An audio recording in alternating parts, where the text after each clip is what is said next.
ఈ ప్రాంతంలో ఉన్న ఉపాధ్యాయుని తీసి 100 కిలోమీటర్ల అవతలికి బదిలీ చేయడం వల్ల ప్రభుత్వానికి పదే విజ్ఞప్తి చేసిన ప్రభుత్వం పట్టించుకోకపోవడం వల్ల, ఉపాధ్యాయుడికి న్యాయం చేయకపోవడం వల్ల అతను గుండె పగిలి చచ్చిపోయాడు.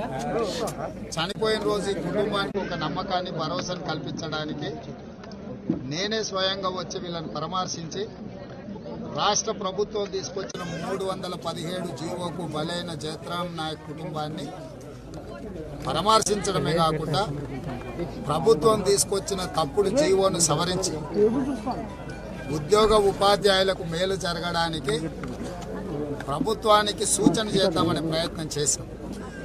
కానీ రాష్ట్ర ప్రభుత్వం కేసీఆర్ గారు ఓట్లేసిన ప్రజల్ని కాకుండా పోలీసులను నమ్ముకొని పరిపాలన చేస్తున్నారు.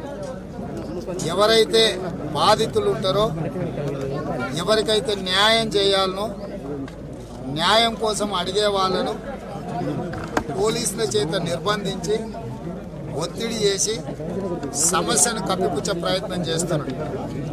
జయత్రాం నాయక్ చనిపోయిన రోజు కూడా ఆయన శవాన్ని కడసారి చూపుల కూడా వాళ్ళ కుటుంబానికి, ముఖ్యంగా వాళ్ళ కూతురు బాపట్లలో BSc చదువుకుంటున్న వాళ్ళ కూతురు కూడా రావడానికి అవకాశం ఇవ్వకుండా పోలీసులను పెట్టి, పోలీసులే దహన సంస్కారాలు ఆ కుటుంబం మీద ఒత్తిడి తీసుకొచ్చి ఉన్న పలంగా పొద్దున్నే శవాన్ని తరలించి తూతూ మంత్రంగా దహన సంస్కారాలు నిర్వర్తించే నీచమైన పరిస్థితులు ఈ రాష్ట్రంలో ఉన్నాయి.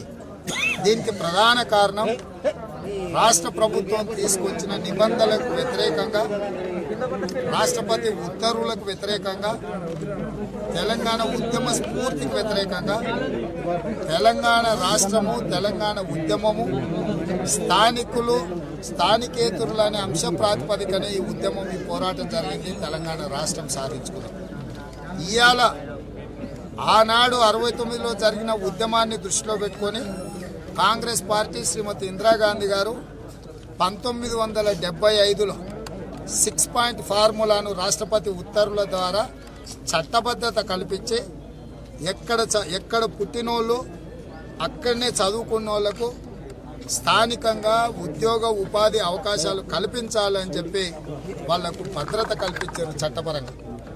ఆ నిబంధనలు ఉల్లంఘించి రాష్ట్ర మంత్రివర్గం పంపించిన ప్రతిపాదనలు గుడ్డిగా కేంద్ర ప్రభుత్వం ఆమోదించడం, ఆ కేంద్ర ప్రభుత్వం పంపించిన నివేదికల ఆధారంగా రాష్ట్రపతి ఇచ్చిన ఉత్తర్వులు లోపభూయిష్టమైన రాష్ట్రపతి ఉత్తర్వుల ప్రాతిపదికన కేసీఆర్ గారు ఇష్టారాజ్యంగా 317 జీవో తీసుకొచ్చి ఇవాళ ఎంతో మంది ఉపాధ్యాయుల చావులకు కారణమైండు, ఉద్యోగుల చావులకు కారణమైండు. ఇవాళ ఉద్యోగులు, ఉపాధ్యాయులు మానసిక క్షోభకు గురవుతున్నారు. చనిపోయిన కుటుంబాలు అనాథలైనవి. ఇవాళ భార్య ఒక దగ్గర, భర్త ఒక దగ్గర, ఎవరెక్కడున్నారో తెలియని పరిస్థితుల్లో, అదేవిధంగా ఇవాళ వాళ్ళ పిల్లలు ఎక్కడుండాలనో తెలియని పరిస్థితి వచ్చింది. తల్లిదండ్రులు ఉన్న ప్రభుత్వాన్ని నమ్ముకొని ఉద్యోగ ఉపాధ్యాయులుగా తెలంగాణ రాష్ట్రంలో పనిచేస్తున్న వాళ్ళ పిల్లలు ఈరోజు ఎక్కడుండాలనో, వాళ్ళ స్థానికత ఏందో తెలియనంత గందరగోళ పరిస్థితిని కేసీఆర్ గారు సృష్టించారు. పదే తెలియజెప్పినా, నిరసన తెలిపినా, ధర్నా చేసినా, ప్రగతి భవన్ ముట్టడి చేసినా ప్రభుత్వం మొండి వైఖరితోటి అణిచివేయాలన్న ఆలోచనతో ఈరోజు ఉద్యోగ ఉపాధ్యాయులకు తీవ్రమైన నష్టం కలిగిస్తుంది. ఇది ప్రజలెన్నుకున్న ప్రభుత్వానికి మంచిది కాదు. కేసీఆర్ గారు తన వ్యవహార శైలిని మార్చుకోవాల్సిన అవసరం ఉంది. ఈరోజు ఈ కుటుంబాన్ని ఆదుకోవాలి. ఇప్పటి దగ్గర నేను వచ్చినాక కుటుంబంతో మాట్లాడినా, దుర్ఘటన జరిగిన తర్వాత ఎస్పీ గారు కానీ, కలెక్టర్ గారు కానీ ఎవరైనా వచ్చిందా అంటే ఇంతవరకు రాలేదన్నారు. విద్యాశాఖ మంత్రి రాలే, ముఖ్యమంత్రి గారు రాలే, ముఖ్యమంత్రి కుటుంబ సభ్యులు రాలే, చివరికి జిల్లా కలెక్టర్, ఎస్పీలు కూడా బాధిత కుటుంబాన్ని కలిసి ఒక భరోసా ఇచ్చి వాళ్ళ ఆవేదన ఏందో తెలుసుకొని సంఘటనకు కారణమైన వాళ్ళ మీద చర్యలు తీసుకోవడమే కాకుండా ఈ కుటుంబాన్ని ఆదుకోవాల్సిన అవసరం ఉంది. ఈ కుటుంబానికి ఉద్యోగంలో ఉండి మరణించిన జయత్రాం నాయక్ గారి కుటుంబానికి రాష్ట్ర ప్రభుత్వం ఏ రకమైన ఆర్థిక సహాయాన్ని అందిస్తుంది, అదేవిధంగా కారుణ్య నియామకాల కింద ఆ కుటుంబానికి సంబంధించిన పిల్లలకు ప్రభుత్వంలో ఏ హోదాలో ఉద్యోగ అవకాశం కల్పిస్తారో వీటి వివరాలు చెప్పలేదు. నెల రోజులైపోయినా ఒక ప్రభుత్వ ఉద్యోగి చనిపోతే కనికరం లేని రాష్ట్ర ప్రభుత్వం కలెక్టర్తో సహా పలకరించలేదు, పరామర్శించలేదు. ఆ కుటుంబానికి ప్రభుత్వం ఏ రకంగా ఆదుకోబోతుందో ఇంతవరకు ఆ కుటుంబానికి వివరించలేదంటే ఈ రాష్ట్రంలో ఒక రాక్షసమైన మానవత్వం లేని ప్రభుత్వం నడుస్తుంది. ఈ మానవత్వం లేని మనుషుల వ్యవహార శైలి నిజంగా తెలంగాణ సమాజం అంతా ఖండించాల్సిన అవసరం ఉన్నది. అందుకే ఈరోజు ఆనాడు చనిపోయిన రోజు నేను వస్తా అంటే వేలాది మంది పోలీసులను పెట్టి నన్ను నిర్బంధించడం జరిగింది. ఆ రోజు వాళ్ళ కుటుంబాన్ని టెలిఫోన్లో నేను పరామర్శించిన.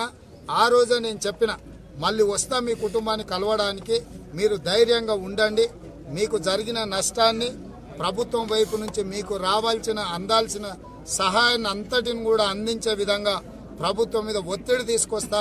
అదేవిధంగా నిబంధనలకు విరుద్ధంగా తీసుకొచ్చిన 317 జీవో మీద పార్లమెంట్లో కూడా ప్రస్తావించి రాష్ట్ర ప్రభుత్వం ఈ సమస్యను జటిలం చేసింది.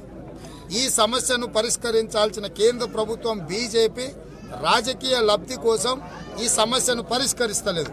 సమస్యను సృష్టించింది టీఆర్ఎస్ అయితే ఈ సమస్యను పెంచి పోషించి రాజకీయ లబ్ధి పొంది ఓట్లు కొల్లగొట్టాలన్న ఆలోచనతో కేంద్ర ప్రభుత్వం వ్యవహరిస్తుంది.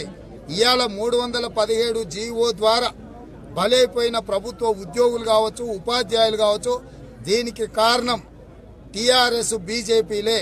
ఇవాళ ఈ సమస్యను కావాలనుకుంటే బీజేపీ ఒక్క కలం పోటుతోని 317 జీవోను రద్దు చేయొచ్చు. ఇవాళ ఈ ఉత్తర్వుల వల్ల చనిపోయిన కుటుంబాలను ప్రధానమంత్రి యొక్క సహాయ నిధి నుంచి కూడా ప్రత్యక్షంగా ఈ కుటుంబాలకు సహాయాన్ని అందించవచ్చు. దీనికి సంబంధించి అన్ని రకాల సహాయక చర్యలు కేంద్ర ప్రభుత్వం కూడా చేపట్టవచ్చు. కానీ బీజేపీ వాళ్లకు సహాయం చేపట్టే ఆలోచన లేదు. సమస్యను జటిలం చేసి రాజకీయంగా లబ్ధి పొందాలన్న ఆలోచనే బీజేపీ చూస్తుంది. ఇది ప్రజలు క్షమించకూడదు. కాబట్టి ఈ రెండు అంశాలను ఇటు శాసనసభలో, రాష్ట్రంలో, పార్లమెంట్లో, కేంద్రంలో మేము ప్రస్తావిస్తాం. ఈ అంశాలన్నిటిని కూడా చర్చిస్తాం. రాష్ట్రపతి ఉత్తర్వుల వ్యతిరేకంగా ఆనాడు 1975లో తీసుకున్న నిర్ణయాలకు స్ఫూర్తికి వ్యతిరేకంగా రాష్ట్ర కేంద్ర ప్రభుత్వాలు వ్యవహరిస్తున్న తీరుకు నిరసనగా కాంగ్రెస్ పార్టీ పోరాటం చేస్తుంది. ఈ ఉద్యోగ ఉపాధ్యాయ సంఘాలకు ఈ రోజు కలెక్టరేట్ల ముట్టడి కార్యక్రమం తీసుకున్నారు. కాంగ్రెస్ పార్టీ శ్రేణులను సంపూర్ణంగా సహకరించాల్సిందిగా పిలుపివ్వడం జరిగింది. ఉద్యోగ ఉపాధ్యాయ సంఘాలకు సంపూర్ణంగా కాంగ్రెస్ పార్టీ అండగా నిలబడుతుంది. చనిపోయిన కుటుంబాలను రాష్ట్ర ప్రభుత్వం ఆదుకునే విధంగా మా పోరాటం ఉంటుంది. అదేవిధంగా ఈ 317 జీవోలో ఉన్న లోపాలను సవరించి ప్రతి ఉద్యోగికి సరైన విధంగా న్యాయం చేయాలి. భార్య భర్తలు వివిధ ప్రాంతాలలో ఉన్నోళ్లను కూడా ఒక దగ్గరికి చేర్చాల్సిన బాధ్యత, చేర్చి మానవత్వాన్ని చాటుకోవాల్సిన బాధ్యత కేసీఆర్ గారి మీద ఉన్నది. ఇంత నిరంకుశంగా, ఇంత నిర్దాక్షిణ్యంగా వ్యవహరిస్తున్న కేసీఆర్ శైలిని కాంగ్రెస్ పార్టీ ఖండిస్తుంది. దీని మీద భవిష్యత్ కార్యాచరణ ఉంటుంది. పోరాటం చేస్తాం. జైత్ర నాయక్ కుటుంబానికి కాంగ్రెస్ అండగా నిలబడుతుంది. వాళ్ళకు అవసరమైన అన్ని రకాల సహాయాన్ని అందించి వారి కుటుంబానికి అండగా నిలబడాలని చెప్పి మా స్థానిక నాయకత్వానికి కూడా భరత్చంద్రారెడ్డి గారికి, అదేవిధంగా బలరాం నాయక్ గారికి, బెలయ్య నాయక్ గారికి సూచన చేసిన మా వాళ్ళందరూ కూడా కుటుంబానికి అండగా నిలబడతారు. ఆ కుటుంబం మనోధైర్యం కోల్పోవద్దు. ఉద్యోగ ఉపాధ్యాయ సంఘాలకు కూడా విజ్ఞప్తి చేస్తున్న, కొట్లాడి హక్కులను సాధించుకుందాం. చనిపోవడం వల్ల, మానసిక ఆందోళన వల్ల సమస్యకు పరిష్కారం రాదు. మొండిగా వ్యవహరిస్తున్న రాష్ట్ర ప్రభుత్వాన్ని మెడలు వంచి మీ సమస్యకు పరిష్కారం చూపించే విధంగా పోరాటం చేద్దామని చెప్పి నేను ఈ సందర్భంగా తెలియజేస్తున్నాను. హాయ్ ఫ్రెండ్స్, మా టుడే టుమారో యూట్యూబ్ ఛానల్ చూస్తున్నందుకు చాలా థ్యాంక్స్. మరిన్ని లేటెస్ట్ వీడియోస్ కోసం వెంటనే సబ్స్క్రైబ్ చేయండి. అలాగే ఈ బెల్ ని కూడా రింగ్ చేసేయండి. మా నోటిఫికేషన్స్ అన్ని మీ మొబైల్లో వస్తాయి. అలాగే మా వీడియోస్ మీకు నచ్చితే లైక్ చేయండి, షేర్ చేయండి, నచ్చకపోతే కామెంట్ చేయండి.